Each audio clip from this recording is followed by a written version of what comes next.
Right, so namaste everyone again. So today will be session 3 of Patanjali Yoga Sutras, Essence of Patanjali Yoga Sutras, to be delivered by Dr. Madhavi. So we already had 2 very good sessions, and we'll just carry on and have some time at the end for any questions. योगेन चित्तस्य पदेन वाचां मलं शरीरस्य च वैद्यकेन योपाकरोत्तं प्रवरं मुनीनां पतञ्जलिं प्राञ्जलिरानतोऽस्मि. Let us have a recap of last session, the summary of part 2. In part 2, we discussed about Abhyasa and Vairagya. Abhyasa is the attitude of persistent effort, and Vairagya is learning to let go of attachments and aversions or fears or cravings. So that is Vairagya.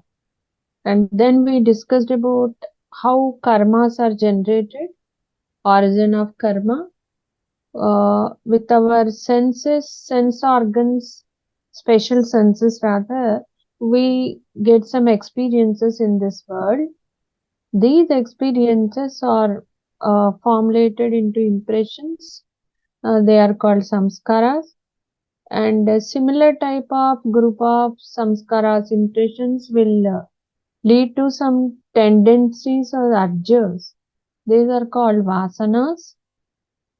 Then vasanas are the background force to get thoughts. They are called vrittis. So vrittis will provocate a person to do some action, that is karma. So the main theme of Patanjali Yoga Sutras is these having control or mastery or calming of these vrittis.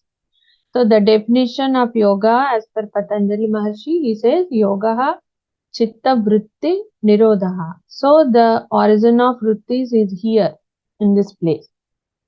So when vrittis are controlled or mastered, automatically whole cycle will get absorbed or reduced. So the total karma, the bag of karma, or what you call the amount of karma, or the deposit of karma will get reduced as the vrittis are under control. So total essence of Patanjali Yoga Sutras is this control over or nirodha over vrittis. So how to get this control? That is the practical manual. That is what Patanjali in all his 4 padas, 4 chapters, he is explaining. So after knowing about the origin of karma, we in the last session discussed about what happens when we do karma. So any action we can categorize either as a good action or a bad action. So good action, and any action will give some visible result and some invisible result. So the good action will get some positive visible result, means after you do some action, the instantaneous result what we get, that is visible result, and there will be some invisible amount of deposit will be accumulated after this karma. So that we call it as the invisible result, and that is considered as punyam, and it fructifies afterwards. It can be either in the same janma or in the next coming janma. And coming to bad action also similarly will give some negative result. If it is instantaneous and we are appreciating it in current janma, it is visible result, and we are not able to appreciate it instantaneously, It may be deposited as an invisible negative result and it will fructify afterwards. That is called papa. And then we also discussed about the bag of deposition of karma result. So Sanchita karma is a total amount of karma we are having at present when we start our birth journey in this birth, and the fructified amount of Sanchita karma, with that is called prarabdha karma. Because of this prarabdha karma, the place of birth, our position, our health, anything that is decided by this prarabdha karma, that is the fructified part of sanchita karma, that is the result of this present birth. Then again, along with this prarabdha karma, we start our journey with our position and our intelligence, our parents, our place of birth, and the things what we get in this janma, they are all result of prarabdha karma. So, and along with this position of prarabdha karma, we will do some other karmas in this janma. The result of that karmas is called agami karma. So the amount of fructified karma out of sanchita karma is spent in this janma. So we have left with two deposits of results, that is balance of sanchita karma, that is sanchita karma minus prarabdha karma is the balance that is left out, and plus the agami karma in this janma what we gain. So again these two together again will form our net bag of sanchita karma. So what we understood during the previous session was my present situation is the result of my past action, that is in previous Janma's action. My future situation will depend on my present action.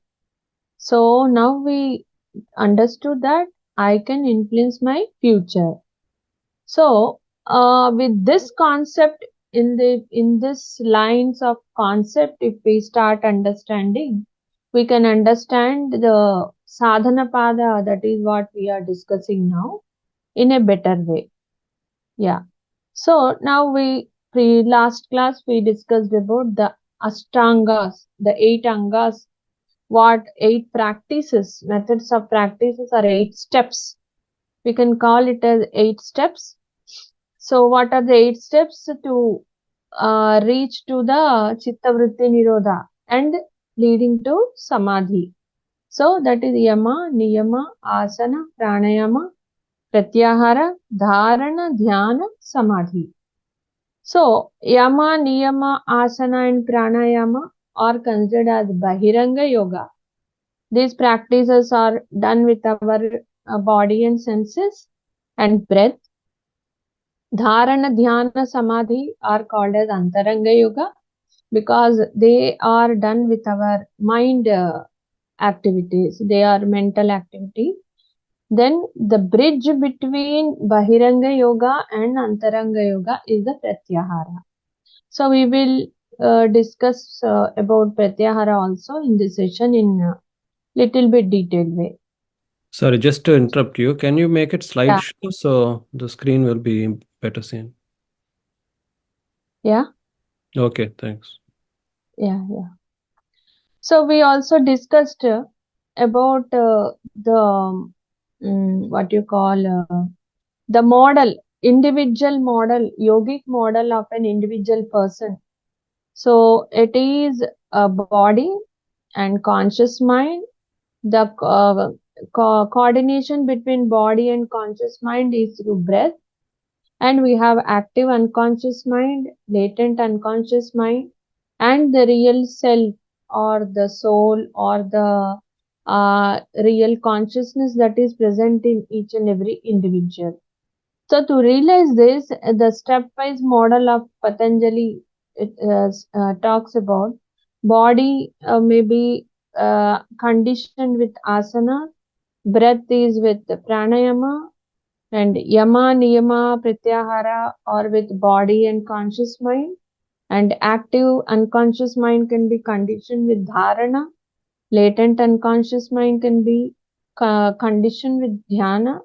And finally, if we could able to step by step reach into this state, then slowly we can merge into the self that is called samadhi.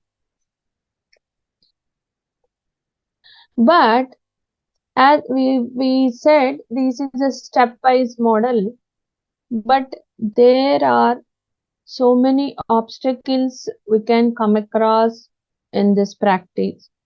So whenever we are starting our journey, we also should anticipate the obstacles and try to get some ideas to overcome these obstacles. So Patanjali Maharshi also is talking about the obstacle. So if we know the obstacles and we get the knowledge of obstacles, we can.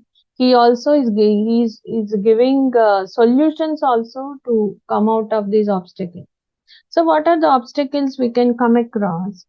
Vyadhi, sthayana, samshaya, pramada, alasya, avirati, भ्रांति दर्शन आलब्ध भूमिकत्व anavasthitatva chitta vikshepate antarayaha. So there are around 9 obstacles he explained. Vyadhi, we know any illness, sickness or illness, either physically or mentally, can affect our practice. Suppose we are suffering with some leg pain or some back pain or something which is difficult for us to practice asana. Like that, we can explain in many different ways. Thaina, this is laziness, mental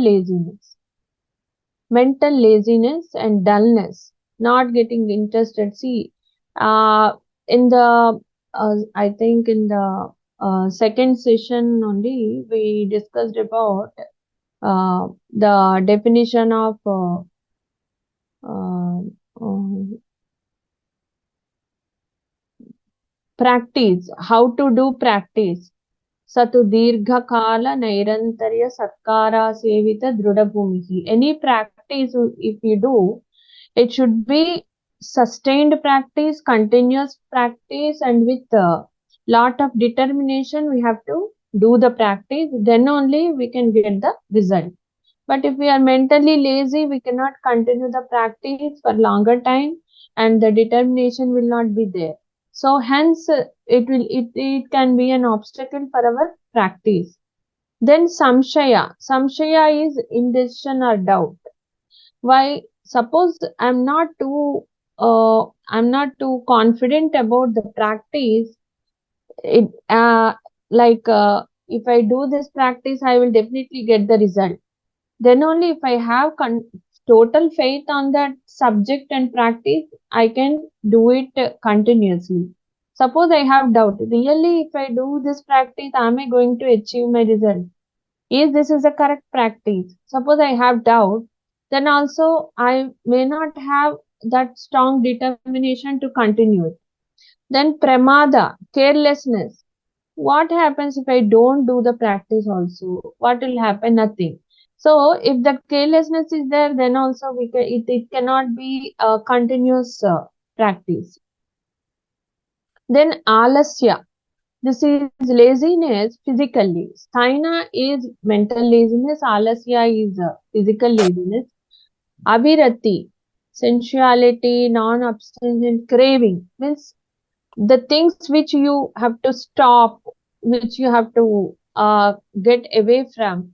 And if you have too much of craving for that, like sensual craving or some other craving, in yamas and niyamas, they say we should have control over our senses, we should have control over our thoughts and all. Suppose we don't have control, if we have craving, though that anga that practice is not possible. Bhranti darshana. Suppose I am practicing meditation. I saw some light in meditation.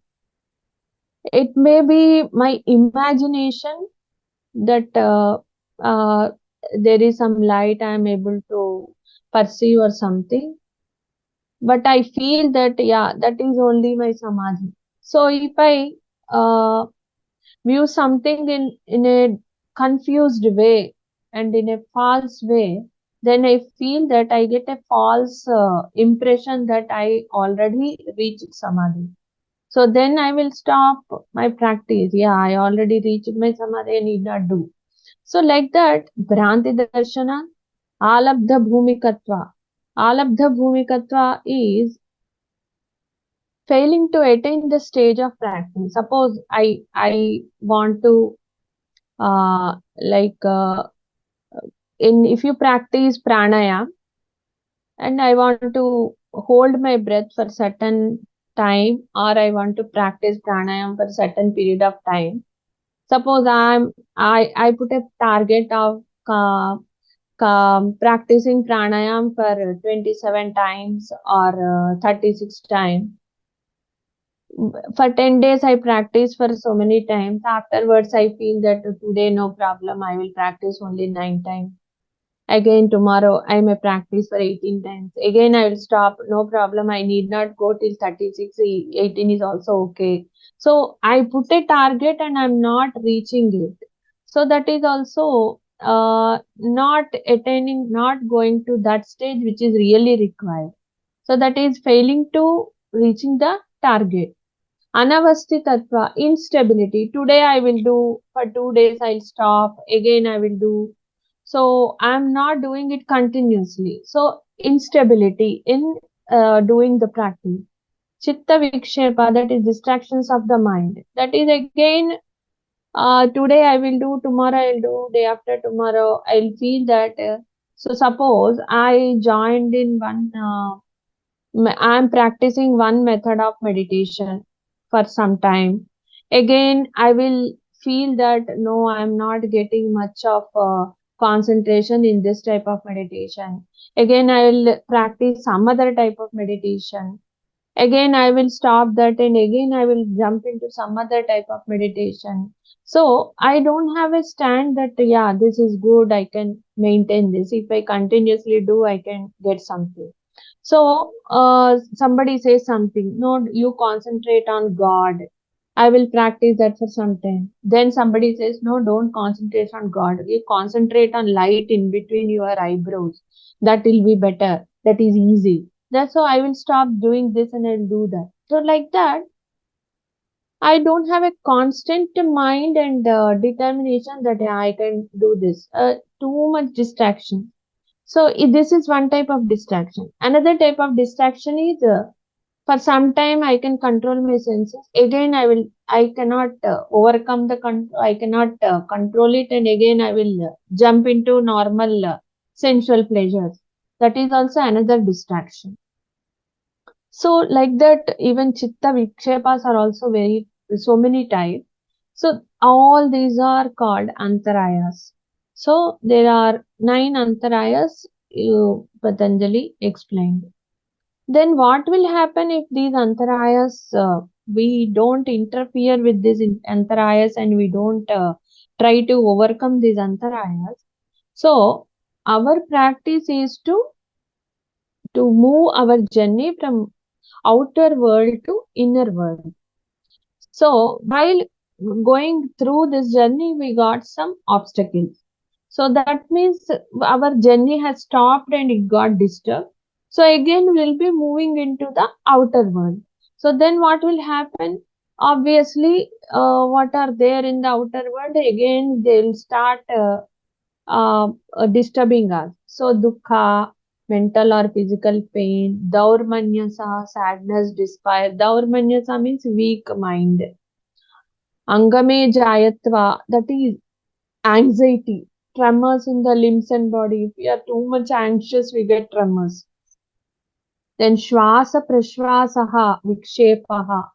That means when you are more anxious or when our emotions are too negative, the the depthness and the speed and the depth with which we take our swasha, there are some distractions.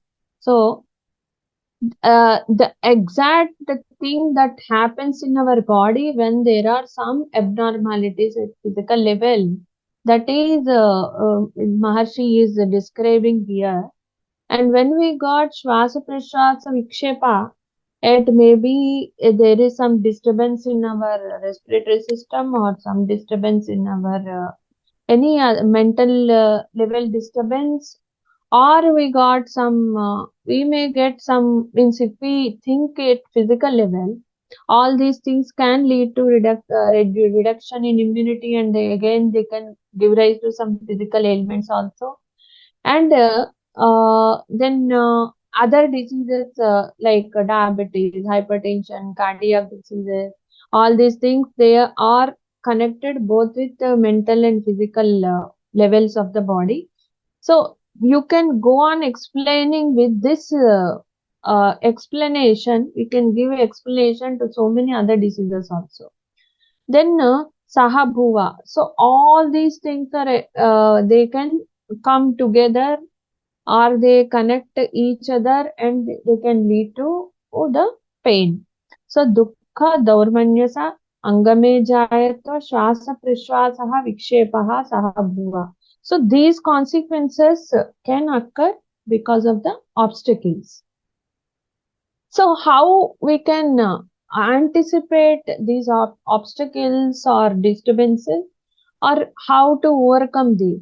So before starting our Ashtanga yoga, if we start identifying our state of our mind and start reading the state of our mind and make our mind more favorable for practices, then we can overcome these obstacles so that we will not get the consequences of the obstacles. So these states of minds, as I am describing in the slide, actually this concept is not mentioned in Yoga Sutras, but in Vyasa Maharshi's Bhashyam for Yoga Sutras of Patanjali, Vyasa Maharshi described these states of minds. So anybody's mind can be either of these three states or these four states at any point of time. And it's not that once a person's mind is disturbed state, it will be forever like that. Our mind will be jumping into these two, these three, or from this to here, from this to here, like that. It may be jumping depending on the challenges what we get, and the way we are taking the challenges, and the way we are understanding the challenge. So what is disturbed mind, what is dull mind, what is distracted mind, and what is one pointed mind? Let us discuss about that. See, disturbed mind is you can compare disturbed mind with the ocean with very big large waves. Disturbed ocean, it's like our thought speed is too high, and thought intensity and emotions are too high, and there is no correlation between our thoughts. It is, and too many thoughts in the mind. We are not able to take any decision. Sometimes it happens. We say that I'm becoming mad. I got too much to do, but I'm not able to decide what I have to do. So that is the disturbed state of mind. And then distracted mind. Distracted mind means, see, you can just look into this picture. Sometimes it is disturbed and sometimes it is becoming okay. So that is a distracted mind. Usually most of our minds will be in this state. So for maybe for few days or few months, we have too much of work, too many challenges, and time period is very short, and too many obstacles at a time.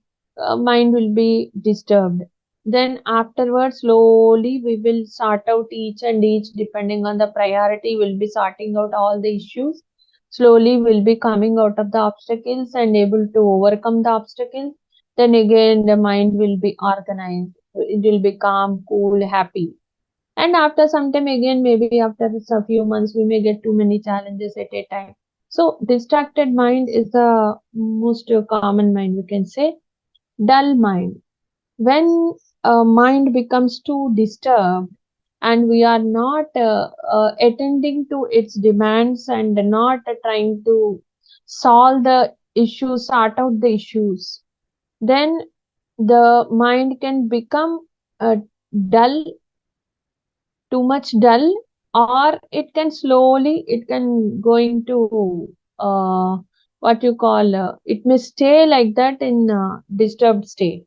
So dull mind is when we have, maybe we have so many challenges, but mind is so empty. Don't have nothing. We have thoughts, but we feel that it is empty. We don't try to sort out anything. We'll leave everything. We don't want to solve the things. We don't want to think about the things. It will be just like that, dull, depressed.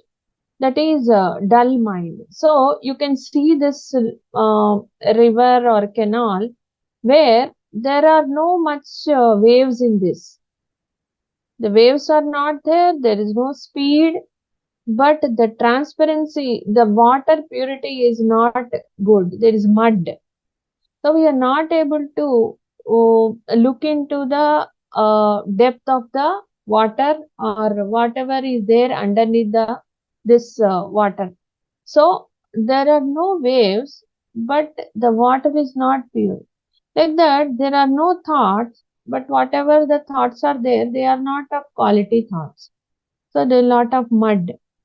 That is laziness, dullness. So you can compare this to this dull mind. Then coming to one-pointed mind. One-pointed mind means the thoughts are very clear, no much emotions. We know how to sort out, we know how to solve the issues. We have a timeline, we have a methodology, we have clarity about the challenge. So we are active, mind is very sharp, we are getting all the solutions and we are implementing them. So that is one pointed mind, not getting much of disturbance. So it's like a clear lake where you are able to see the depth of the lake, you are able to see the bed of the lake, what are all the things that are there in the lake, in the under the lake. So it is like a clear water, crystal clear mind. So when you want to practice the Ashtanga yoga or any yoga, the ideal state of mind is one pointed mind. So first of all, we have to clear the mud. We have to reduce the speed. So then we will become one pointed. So this is the ideal state of mind to practice any type of yoga, right? So this is disturbed mind, this is dull mind, this is distracted, sometimes disturbed and sometimes calm. So one pointed is always calm and clear. So this type of mind is the prerequisite. Try to bring this type of mind so that we can come out of the obstacles and we can prevent the consequences of the obstacles. So this is the summary of what we discussed in previous slide. So 9 obstacles, 4 consequences, there will be interruption in the practice. So what is the solution? We said one pointedness of the mind, state of mind is the solution. Then how can we get one pointedness? So Patanjali is kind enough to explain how to get one pointedness. What are the methods by which you can? Simply saying one pointedness and simply describing it is like a clear lake or a clear river. It's not, we cannot get one pointedness. So we have to do some practices to make our mind more one pointed. So he gave three types of solutions, three types of methods. Developing 4 attitudes towards the people around us. Then 5 suggestions for focusing the mind. Or if we are not convinced with these things, Suppose these five suggestions what he described, we can have our own idea of focusing, which will give more relaxation to our mind. So that is focusing on object of our your choice. Suppose, let us explain one by one. Yeah. So we said 1.10, four attitudes towards people. That is chitta prasadanam. This is a very wonderful, very good concept. We can develop towards the people around us.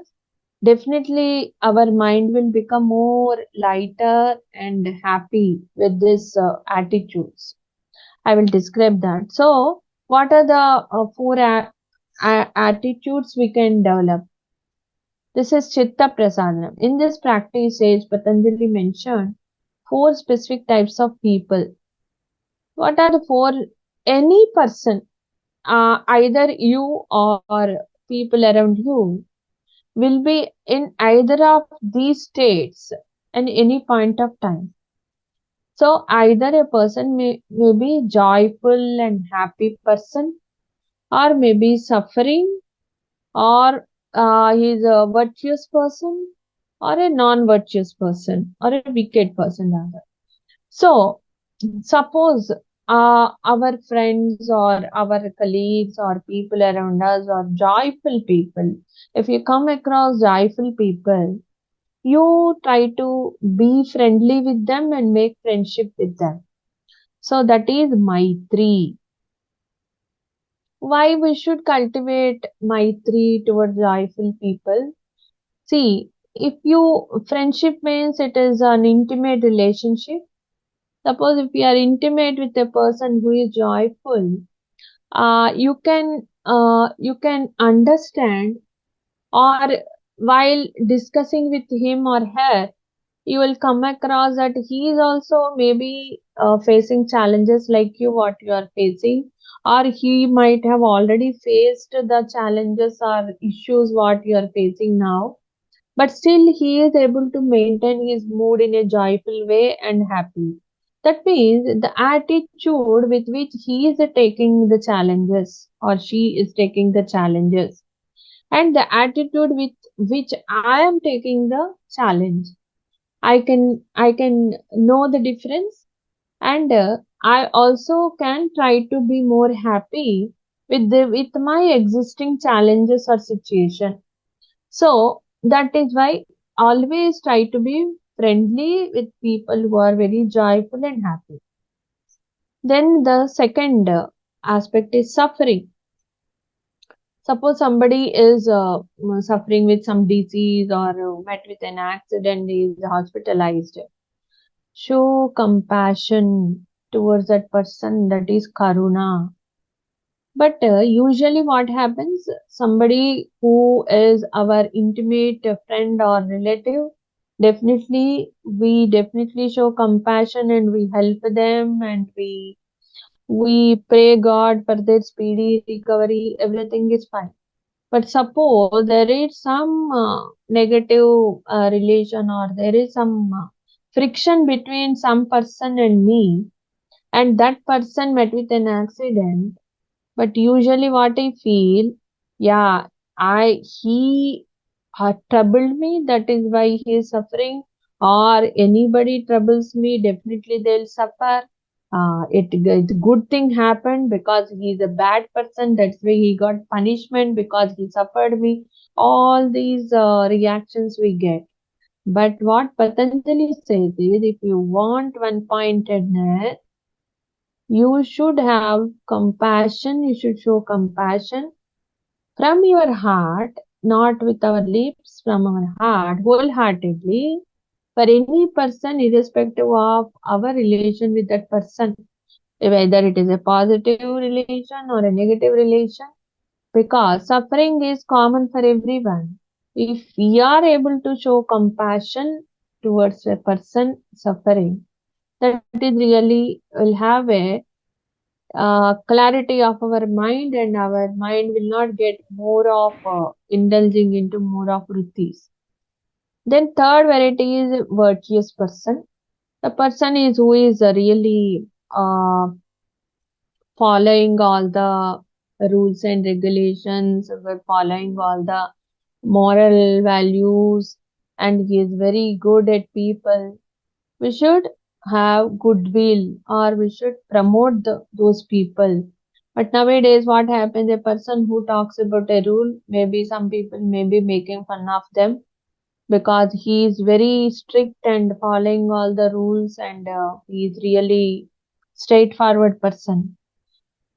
But what Patanjali says, though you are not able to be like that, at least you should have goodwill and respect and promote them. That is called mudita. Then coming to non-virtuous people, this is very difficult. But what he says is, if you want one-pointedness and less of disturbance in your mind, you develop neutrality. That is called upeksha. So, this is really a thing to be practiced so that our mind will not get disturbed. If somebody did something wrong, or somebody ditched us, somebody did something which we never expected, and against our will and wish, then we develop some negative attitude towards that person. Whenever we come across that person, we get angry, we get some negative emotion. So, what Patanjali says is, don't categorize that person, a person who did something wrong to you, as a bad person, and don't categorize a person who did good to you is a good person. At least for bad person, don't categorize that person. If you feel that, yeah, this person is different from me, so I have to be more careful. I have to be in different, means I have to be more creative in solving problems with him or her. That's all. So then we will not get much of emotions, and lot of the speed of our thoughts will not increase if we develop neutrality. So, this is called Chitta Prasadanam. So, Maitri, Karuna, Mudita, Upekshanam, Sukha, Dukkha, Punya, Punya, Vishayanam, Bhavanataha, Chitta Prasadanam. This is a very good shloka, sutra, what Patanjali explained. So, this is one concept to develop one pointedness. As we said, happy people make friendship. Those who are suffering, be compassionate. Those who are virtuous, be glad to meet them. Non-virtuous, neutrality. So then next is the suggestions for focus. What are the suggestions he suggested for focus? So focus on awareness of breath. So this is to develop one-pointedness. You can just close your eyes and observe your breath. That is one type of method. Means of sensing. The means of sensing means closing your eyes and seeing something, imagine something, and watch something. Close your eyes and imagine some sound. Close your eyes and watch some god or something. Close your eyes and imagine that you are eating something. Close your eyes and imagine that you are smelling. So you are watching the means of sensing. It's not really sensing, it is means of sensing you are watching. That also can improve your one-pointedness. Then inner light. That means you will just imagine that there is some light in your heart. Just try to look into that light, so that will improve your one-pointedness.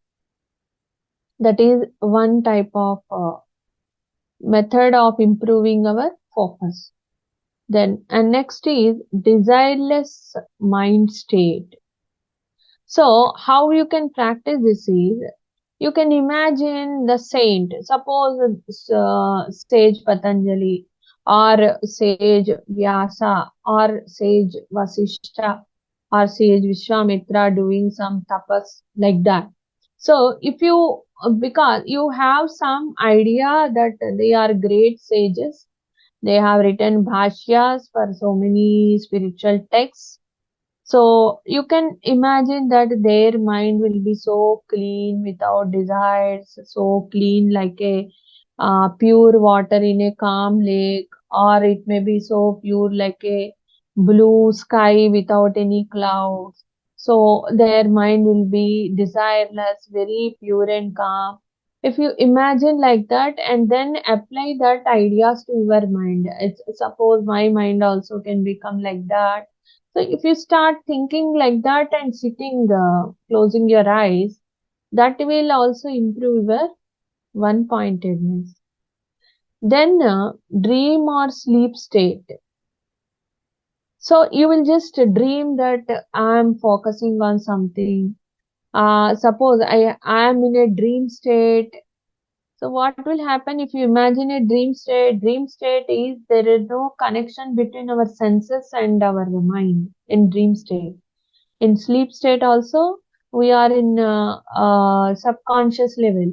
So just imagine that you are in a dream state. That means our senses are introverted, senses are not active. Like that, if we can imagine and practice, that also will improve the focus. So these are the five varieties of practices he explained to improve our focus. And actually, I forgot one point to mention in awareness of breath. What he says is start inhaling and exhaling with a same length, then slowly practice to increase the exhalation and make it double. So, suppose inhalation is 1, exhalation must be 2. Suppose you are inhaling, counting five numbers, numericals. Inhaling 1, 2, 3, 4, 5. Then your exhalation should be from 1 to 10. Like that. Start with equal numbers, then slowly make it 1 is to 2. So that also he describes to improve our focus. So awareness of breath means of sensing inner light, desireless mind state, dream or sleep state. So these type of practices can improve one point in me. Then suppose I am not interested in any of these things. I have some other thing which can make me more one pointed.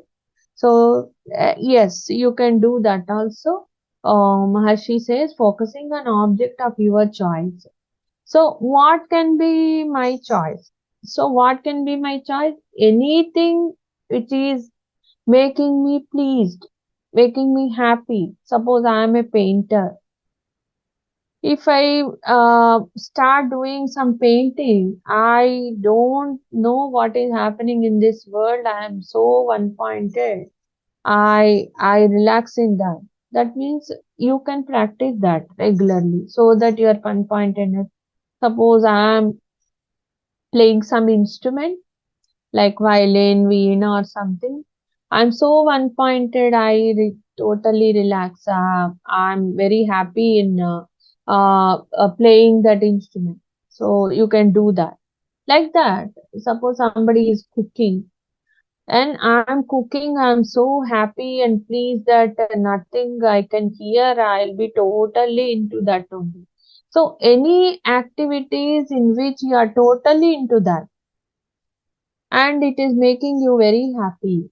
So that also can improve your, you can repeat the same activity so that you can improve your one pointedness. So this is about, yeah, I already described this. Then again coming back to this. So to practice Ashtanga Yoga, what we said, first we have to know the state of our mind and improve the state of our mind to one pointedness. So most of the time, if you are in one pointedness, it is easy for us to practice this Ashtanga Yoga. And again, Maharshi says, even then, if you are really facing difficulty in following all the Ashtangas, then first you start with the preliminary Kriya Yoga, preliminary beginner level Kriya Yoga. With this sentence only, he starts his Sadhana Pada, that is the second chapter what we are discussing now, where the Ashtanga Yoga is described. The first few sutras he talks about this, that is Kriya Yoga. What is Kriya Yoga? Tapas, Swadhyaya, Ishvara Pranidhana. Tapas and Swadhyaya and Ishvara Pranidhana. These three together, he calls it as Kriya Yoga. But the same, all these three concepts are described in Niyamas also. Yama, Niyama, Asana. In that Niyama also, this Tapas, Swadhyaya, Ishvara Pranidhana is there. But that is at a higher level of Kriya Yoga. So before going to that higher level, first we can practice at lower level of Kriya Yoga. So before entering into Ashtanga Yoga, or if you are finding difficulty in implementing Ashtanga Yoga for beginners, he says that you can go to Samadhi even practicing a primary level of Kriya Yoga, then going into secondary level of Kriya Yoga, and then to Samadhi. So what is Kriya Yoga of primary level? At this level, we have to practice tapas. Tapas means, see, usually in niyamas, tapas is austerity or doing some strict controls and all. But here, what he says is right action. Whatever work you are doing, do it in a correct way and in a loyal way. So that itself is tapas. Suppose I am a doctor.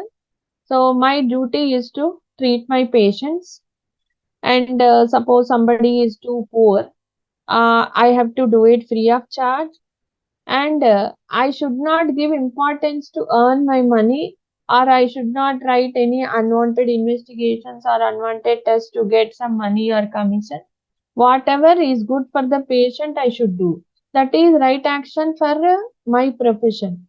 Suppose a teacher, right action is teaching more time for a dull student, and teaching higher level for a bright student, and supporting all the students equally. So that is the right action for a teacher. So like that, right action is at primary level of Kriya Yoga. Right action is a primary level Kriya Yoga. So if we apply this aspects, as in Bhagavad Gita, Swami says Karma Marga, Jnana Marga and Bhakti Marga. So tapas, you can call it as a Karma Marga. And at the second level, at the mind level, Swadhyaya. So Swadhyaya at primary level of Kriya Yoga is studying yourself. Swa Adhyaya. Adhyaya means studying. Swa means self. So at primary level, start reading your mind. So start reading your mind and gaining knowledge your mind, and read your mind whether you are in a disturbed state or distracted state or dull state. Suppose it is in disturbed state, slowly bring it to distracted state, then slowly bring it to one pointed state. So like that, studying your state of your mind and slowly making it more one pointed. So that itself is a Jnana Marga at a primary level of Kriya Yoga. Then later, profound meditation using the voice to pronounce the universal Om. Direct the self to abandon ego and to feel virtuousness, Saralata. So it becomes the path of devotion. So the third is Ishvara Pranidhana. So tapas, swadhyaya, Ishvara Pranidhana. Ishvara Pranidhana, how you will practice?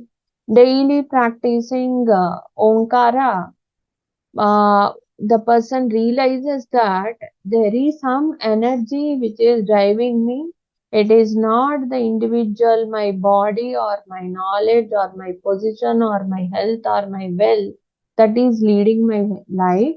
The energy that is inside me is leading me. So this ahankara will be controlled and will feel more lighter.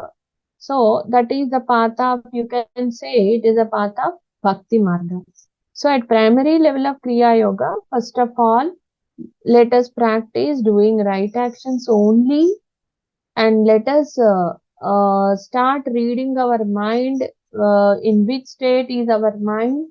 If it is one pointed, let us continue in one pointed. If it is not in one pointed, we have to bring the mind to one pointedness. Then the third is the inside energy is the driving force for this body, for this health of this body, wealth of this body, everything. So Hankara will not be disturbing our mind. So that is practicing devotion by practicing Omkara. This is at beginning level of Kriya Yoga. Then the next level where the Niyama level of Ashtanga Yoga, Kriya Yoga described. In that, again we have Tapas, Svadhyaya, Ishvara Pranidhana. At this level, tapas means it is a burning desire to practice all the steps of Ashtanga Yoga, intense effort to practice it so that we can reach to Samadhi. So that is at Niyama level tapas. Then what is Swadhyaya at Niyama level? Swadhyaya at Niyama level is the study of scriptures to gain sacred wisdom and knowledge of moral and spiritual values, and study of one's own self from the body to the inner level. At primary level, we studied our body, we studied ourselves only at mental level. So after reading scriptures, that is what we are doing now. We are reading Patanjali Yoga Sutra, so reading scripture, then knowing the real self within ourselves. So that is Swadhyaya at a Niyama level. Then Ishwar Pranidhan is a faith in God and surrendering to God. This act of surrender teaches humility. Then how we'll get the surrender to God? How we get the feeling of surrendering ourselves to God? When you read scriptures, when you learn about your inner self, and what is inner self, what is our reality, then the faith or Ishwar Pranidhan will come into action at a higher level. When these three aspects of Kriya Yoga are followed with zeal and earnestness, life sufferings are overcome and Samadhi is experienced. So, this is a Kriya Yoga at a Niyama level. So, again, the same thing I described in this. See, these things are at primary level: right action, careful study of mind, and abandon ego. So that we call it as Karma Yoga, Jnana Yoga, Bhakti Yoga. And second level of Kriya Yoga is burning desire to practice the path of yoga, study of scriptures, complete surrender to God. So these are two levels of Kriya Yoga. If we are at very basic level and we are not in a position directly to go into Ashtanga Yoga, we can practice at Kriya Yoga at primary level. First, we have to understand our mind, then start doing one-pointedness by following all the four attitudes and five focuses, or any other happiest activity which can make us one-pointed. Then start practicing Kriya Yoga at primary level, then practice Kriya Yoga at secondary level. Then coming to Pratyahara. So till now we discussed about Kriya Yogas. Then Yama, Niyama, Asana and Pranayama we discussed in the last class, the meanings and what are all the aspects in Yama, what are all the aspects in Niyama in last class. So now I want to discuss about Pratyahara. What is the link between Bahiranga Yoga and Antaranga Yoga? So what is Pratyahara? Pratyahara means withdrawing the mind from objects of sense experience. Then the senses function according to the mind. So the relation between the external world and the mind is through the senses. So all the external world is realized through senses, and it is causing disturbance in the mind. So that is creating vrittis also.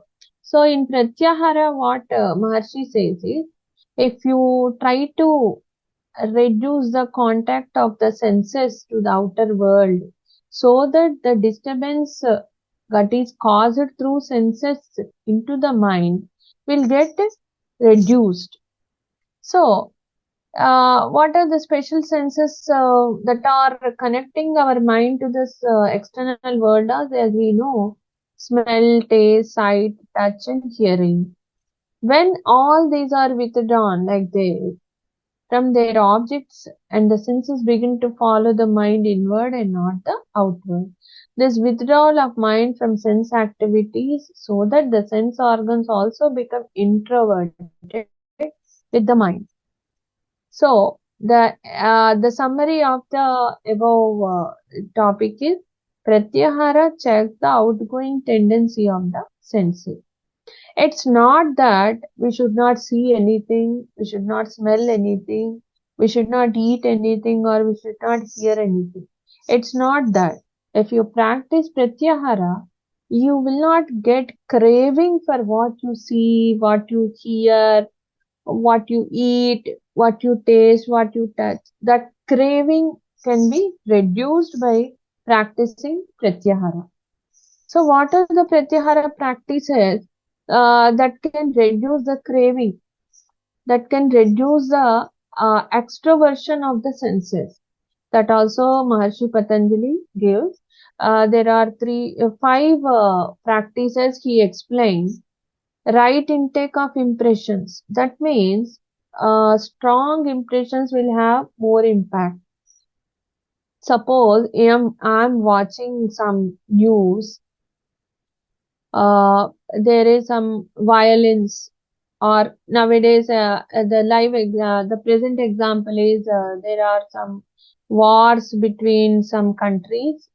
If you watch TV and if you hear that news, there are bomb attacks in some area of some country from another country. If I say this and if you hear is, that is not a very strong impression. Suppose if you watch the same thing repeatedly, there are some bombings and there are some buildings collapsing, so many people getting injured and they are crying. So, for the same information, the impression will be very strong, and if you don't repeat the information, or if you don't watch and hear at a time, the impression will be not much strong. So whenever that is why, if you want to know some information, if you just close your eyes and hear, the impressions will not be much strong.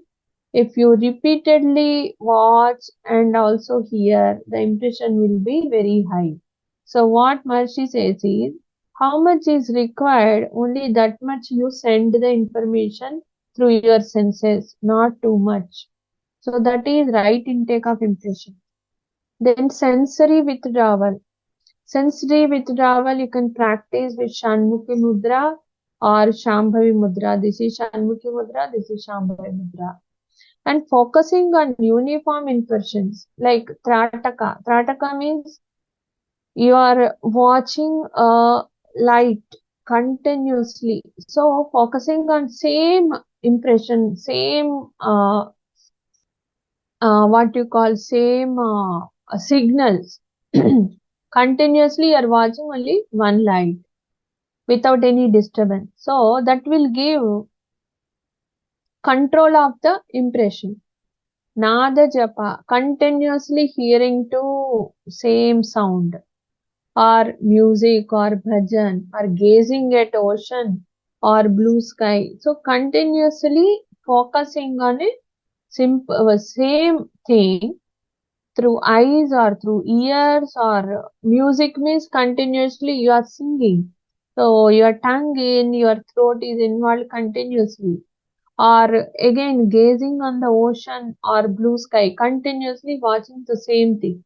So like that, these things can give a lot of practice to practice pratyahara. Then creating positive impressions. So watch more positive things, hear more positive things, that also will have more positive impression, and pratyahara can be practiced with that. Creating inner impressions by imagination, visualization, laya yoga. So visualization means you don't see anything. You will close your eyes and imagine some beautiful garden, beautiful flowers, blue sky, without ocean, without any disturbance.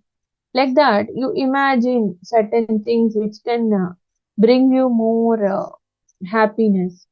Or you imagine that you are eating a tasty food, or you imagine that you have gone to a temple and you saw you are doing some puja to a god, something like that you visualize.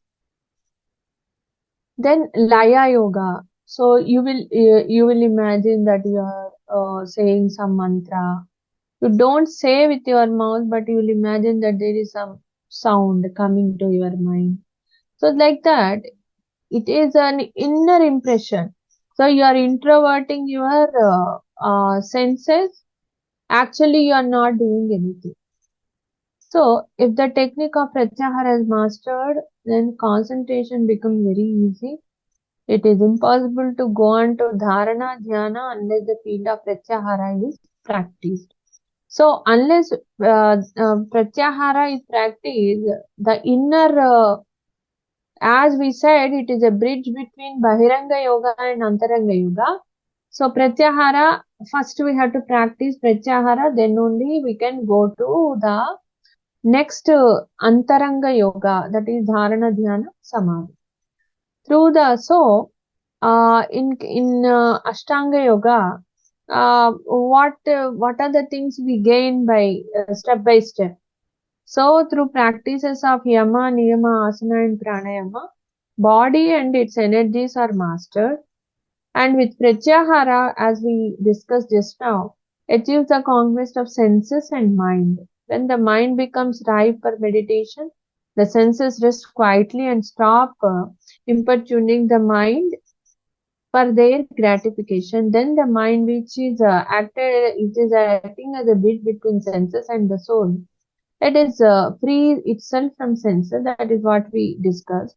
Then pratyahara, the result of practice of yama, niyama, asana forms the foundation for dharana, dhyana and samadhi.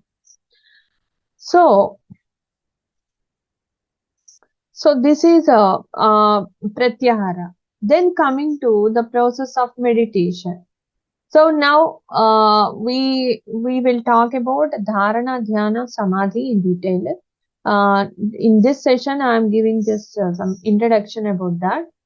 So before going into dharana, dhyana, samadhi, we should understand the process of meditation. In the process of meditation, we have three aspects: the observer, the person who is practicing meditation, and he is practicing meditation on the observed. That is Om or God or anything, the object of meditation. And there is a process of meditating. So, meditator, meditating, meditating object. So, there are three aspects: observer, observing, and observed. So, what is dharana, what is dhyana, and what is samadhi? Attention leads to concentration. Concentration is dharana. Concentration leads to meditation, that is dhyana. Meditation leads to absorption, that is samadhi. So I just have a small example. I don't know whether you can understand or not, but I just imagined it and I just put there. Suppose this is a person, an individual. When an individual is focusing on some object, say this is an object. If he is focusing on this object also, he can able to see the other object, but not too detailedly, but his field of vision will be there on other objects also. Though the other objects are there and he is able to realize the other object, but he will concentrate only on one object. That is dharana.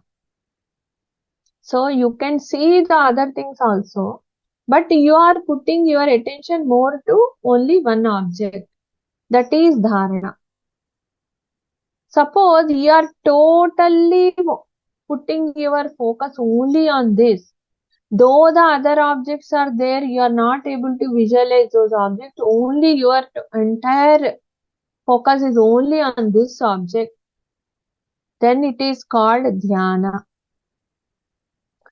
When your attention is not in the external object, your attention has turned inwards and you are able to concentrate of your inner self, then it is called samadhi. So I just wanted to put my understanding in this picture.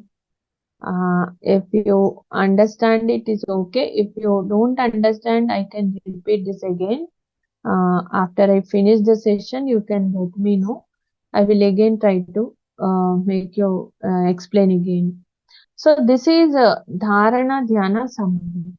So these three put together is termed as samyama. Maharshi Patanjali says these three put together is called samyama.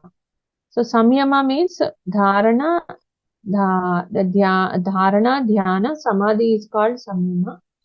So with meditation, there is still an observer observing and observed.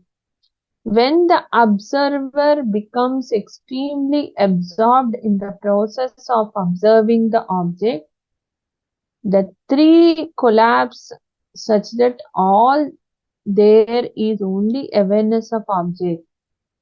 This is when meditation becomes samadhi. So, when this is collapsed, only this exists. Then we say it is samadhi. When this is there, we say it is meditation. So, samadhi becomes a tool, the ability to allow concentration to go into meditation and then allow meditation to go into samadhi is a process called samyama. This is used as an inner tool for the subtler practices. So, we started with our state of our mind. Then we understood that one-pointedness is the ideal state. Then we can practice primary level Kriya Yoga. Then we understood that secondary level Kriya Yoga. Then we can start practicing Yama Ashtanga Yoga. Then we discussed about Pratyahara. Then we discussed about Antaranga Yoga, where we started with the process of meditation. Then we moved on to Samyama. So, and the ways how to make ourselves one-pointed. There are 4 attitudes, 5 ways of focus, and any other way which we can, for an individual, a happy thing which is making themselves one-pointed also can be included into the list. So this is what we discussed today, and I think it's over. So, today's session is more of practical rather than much of theory, which is, I thought, it's very useful for everyone. You can identify your level, and you can definitely practice at what level you are, and you can start practicing it. Somebody asked some doubt, I think.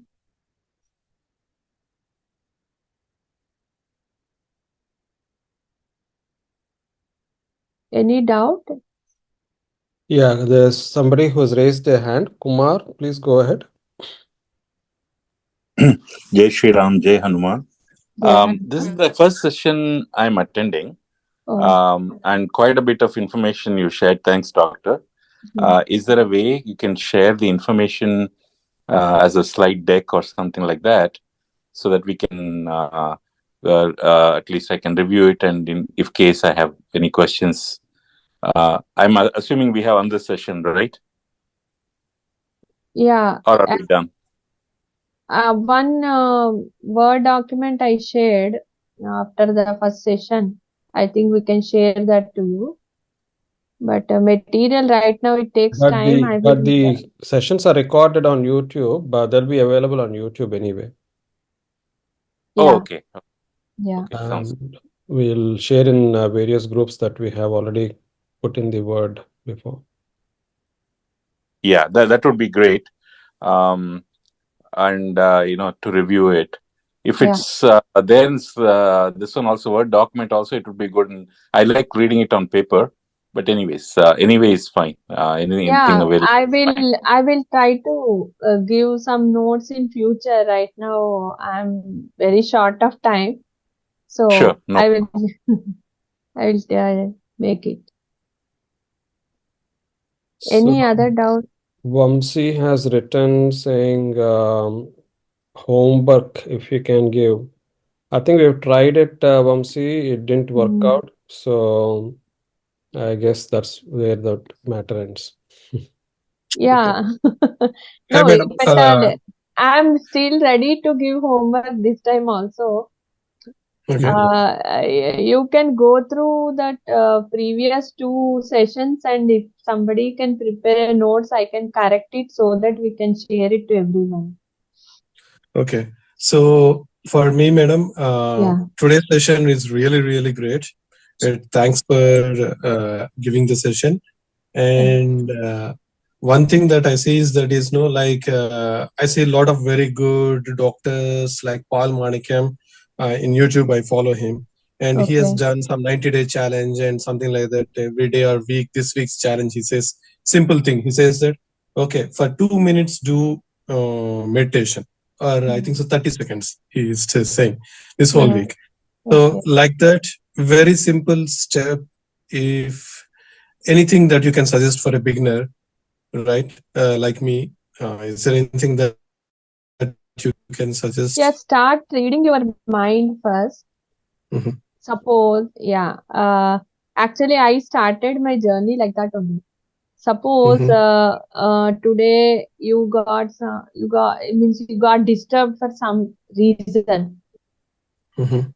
Just evaluate yourself why you got disturbed. Is it really the thing to be disturbed, and what is the root cause? Most of the times it will be either I apply for myself, not to you. So most of the times what happens is it is either my ego or my lack of knowledge or lack of my preparation or wrong understanding or means like expecting something is irritating me, not the actual issue, right? Yeah. So then you will understand in a better way that it's because I don't have knowledge on that matter, I'm getting stressed. So then what you will do, you'll start improving knowledge on that. Then irritation will come down. Or if you are not prepared, like that, you just list out. Maybe suppose daily you are not getting angry. If you are really a soft person and good person, Suppose once in a week you are getting irritated or you are getting anxious. Just just evaluate why you are getting it. Slowly you will improve on that. And sometimes those who are very sensitive people will be there. They are more emotional. So if you are attaching emotion to your thought also, it will give you more disturbance. Lot of vrittis, lot of speed in your thoughts will increase. So first of all, you have to slow down our thoughts by detaching ourselves with emotion. Good emotion is always good. Negative emotion, first start with negative emotion. So that is how I am practicing. I am also a beginner, like all of us are beginners, I think. Maybe some of you are really advanced. I don't know. But I'm just slowly starting reading that and reading my mind and start slowly doing that. So if you start doing like that, you'll be more happy with the same situation, with same pressure, you'll be more happy. Okay. One more thing, madam. Yeah.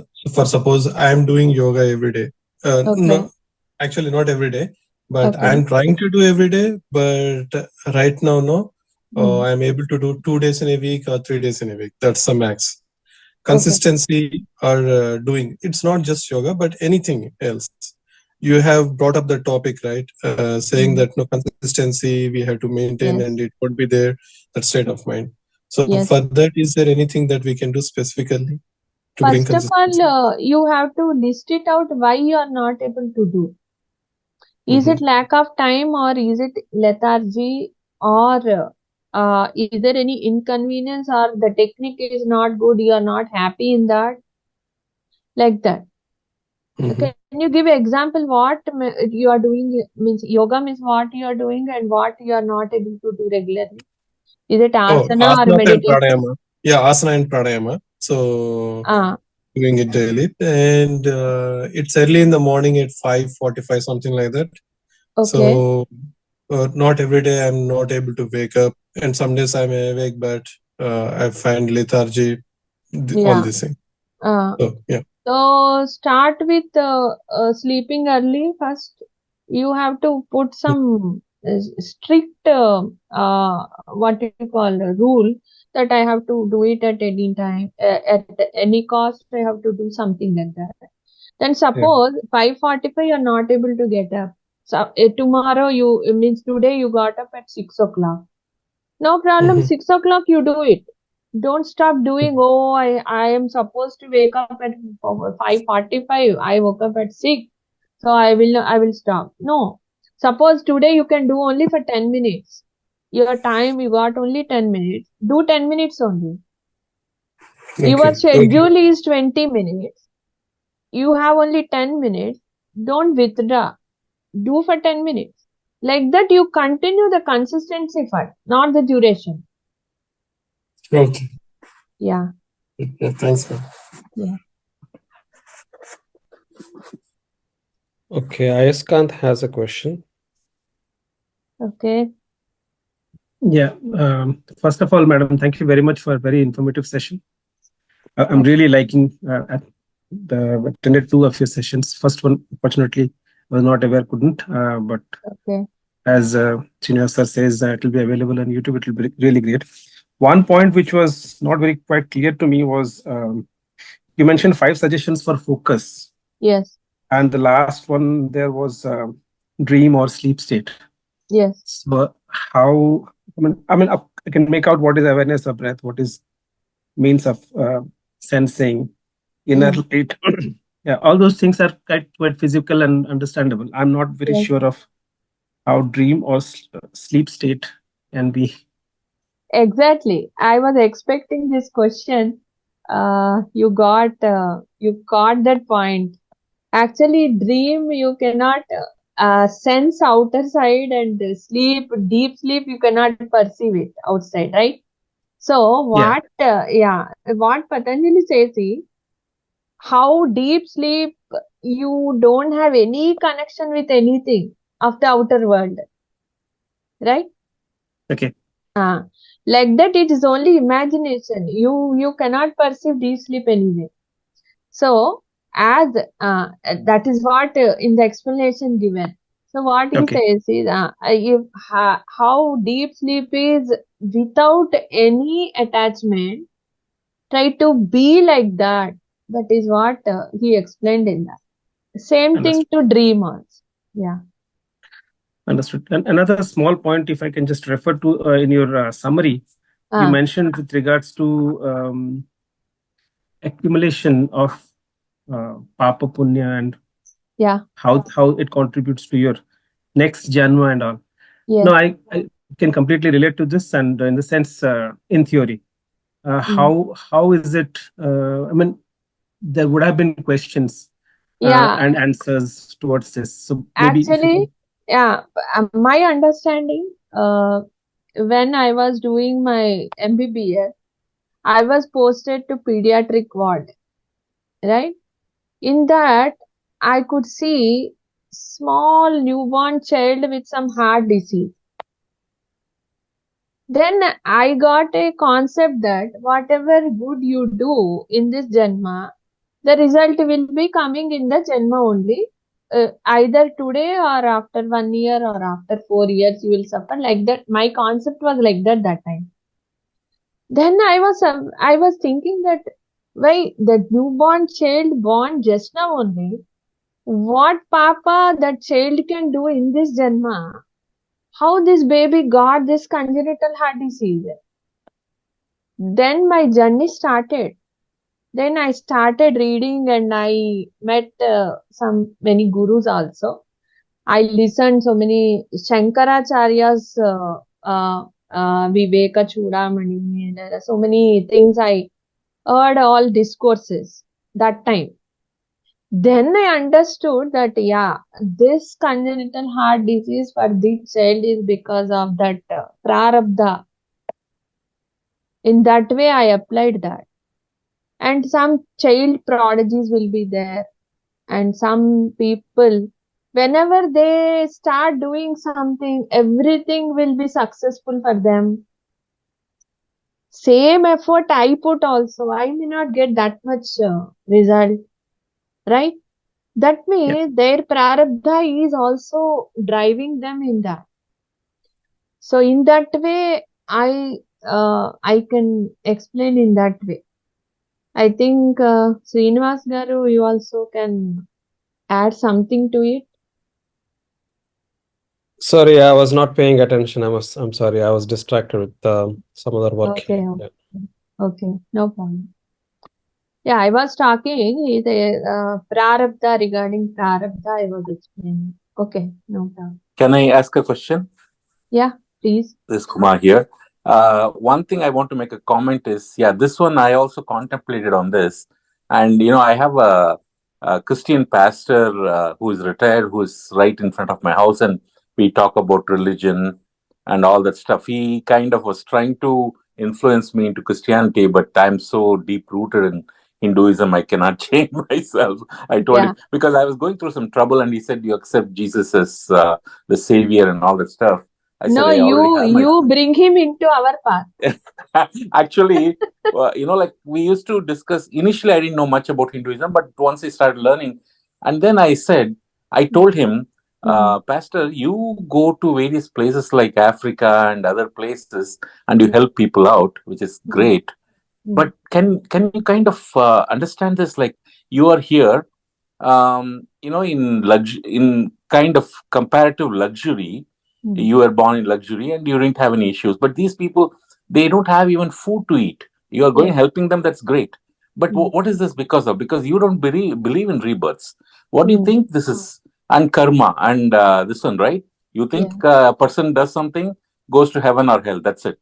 But why is this child born in this place and is suffering, right? Suffering for no fault of its own. Yes. Right? And that itself he kind of started thinking, well, I don't know. I don't think he'll change. He's not a guy who, because Christianity, they kind of indoctrinate into them, right? Because for them, it will be a shock to them. Of course, he's around 70 years old, so he's not going to change. But anyway, for me, I had more this one that, yes, there is this here, as you said, right? Small children born with problems. Why? Yes, Right? yes. People might think God is inconsiderate or something like that, but I No, think no. it's a matter of, you reap your own Yes, karma, whatever you exactly. do. Exactly. That is why But I repeated those slides even previous slides in this session also. Because people do something wrong and they say blame God. God has given this. This is God's will. What I can do? No. What we have our eyes, our legs, our hands, our brain, our mind, our discriminating capacity. We should use and we have to be in correct action so that maybe sometime if we are in deep bhakti also our prarabdha also will get burned. That we can Right. discuss in the next session. I Yeah. have two quick questions I'll bring up. Yeah. One is, the more I lean into spirituality, mine has been like a little bit late journey. I've been on and off spirituality. I won't say spirituality. Initially, it was not spirituality, right? More religion. But religion is a pathway to spirituality, is what I Yes. think. Yes. So when I'm doing this, I'm more and more getting disinterested with uh, people around me and life and all those things. I don't want to hear any of this nonsense, which sorry to say that, I consider it Yeah. nonsense. A lot of drama around us, and I'm like, no, I don't want any of this drama. So I'm kind of, and people are complaining that I'm kind of, like insulating myself, or like not being inclusive, or joining with people. I have no interest in parties. Leave alone parties where they drink. Even other parties, I'm like, what? There is nothing deep. Leave alone deep discussion. There's nothing. They talk about movies and all. No more interest in that. So Right. I'm not able to relate much at all, and I'm kind of secluding myself, even with my own family, right? And I don't know if that's the right thing to do, but I feel at peace only doing that. Otherwise, I get caught into the drama. What is the what are your thoughts on that? Usually I think when you are in beginning state, when you are in a beginner state or something like that, you will be like that only. Many people will be like that only. But just remember one thing, that the other person is also having that Atma in him. He is also Atma Swarupa. I am also Atma Swarupa. If you just because of this prarabdha, they are like this. They also have God in them. I also having God in them. Suppose I am attaching myself to body right now. We are not so deep into actual, real, deep consciousness. So develop that attitude that everybody is Atma Swarupa and everybody is having God in them. Try to love the God in them, not their external body and their manas or their ahankara. Then slowly you can accept everybody. But it is like what they say is lotus leaves in a means a dirty tank, right? So lotus leaf will be there in the dirty tank only, but it will not get attached to the dirt. Lotus leaf will be very pure. So you will be in attached world with detachment. So try to get into that, because otherwise living in this world will be really difficult, and it itself becomes a misery. So that will disturb your meditation also. Okay. Thanks for that. Just one other quick question is, because you're a doctor, I'm asking you this. You're a medical doctor. Most of the medicine is used to treat the symptoms, not the root cause. Yes. Is that why is that? Like, these people have they take the Hippocrates oath that they will do good for their the patients who they are serving, right? Why is that? Isn't that a dichotomy there? Isn't there a hypocrisy there, that they are pairing with the pharmaceutical companies, and in the US, of course, insurance and all that stuff? Why is that? Why, is it just me thinking like this, or is it the truth? How do I kind of make sense of it? It is Maya. That is Maya. They are attached to the external world. They are attached to their wealth. They are attaching themselves with their glory. They are feeling that is the reality. That is the false world in which they are feeling that it is a real world. That is why I am learning this and teaching you, no? Sure. Thanks for that. Okay. Okay, I think right. So that's great. I would say, Kumarji, that's partly right, because I think we should not discount the medical advances which are helping us all enormously. The advances are beyond imaginable, really. I think we should not underestimate the impact of it. The root cause or not, I think fair to say there is only one way to achieve progress, that is through research. And there is only one particular method of medicine that practices research, and that is modern medicine. The rest may claim various things, but they don't practice, they're not researching. Concepts are available as from ancient times. Let's be pragmatic about all this. So we do have concepts from whether it is Ayurveda, yoga, and whatnot. But I think we need more research. Nowadays, I think it's rather not possible to rely just on concepts alone. We need to also be able to kind of reach a position where we can demonstrate through research, at least through benefits. Some of the concepts may not be possible through research, but at least the results need to be kind of sustained through research. So yes, in our S-VYASA university, that is what they are doing. yeah. They are uniting both allopathy and yoga concepts and pranayams, meditations. There is our Dr. Nagaratna. She is a physician, general physician. She is heading that unit, and they are just mingling both the things where the allopathic medicine is required, and where at what level yoga can be applied for the disease cure or remission or preventing the relapse. A lot of research right now in yoga, S-VYASA University, they are doing that. Yeah, I think holistic Diabetes also. medicine, Yeah. if they are doing. holistic medicine is practiced, then it will really help. I'm not against the allopathy. Again, for emergency uses, nothing like it. No, But surgical areas, allopathy is too advanced, and there is no correct. doubt in that. I think we As lost you the knowledge are, also. as you are talking about the people who are hanging for running behind this pharmaceuticals companies, my comment for that only I have given my comment. Otherwise, That's fine. yeah. Okay, Also, right. it Thank you so says much. that So we food have is the one more best. session, right, Dr. Madhavi? Yeah, we have one more session. I Right. just want to tell you next Saturday is not possible for Okay. me. So next Saturday means in next year only we will meet again. Yeah, okay, no Doctor, problem. one quick this one.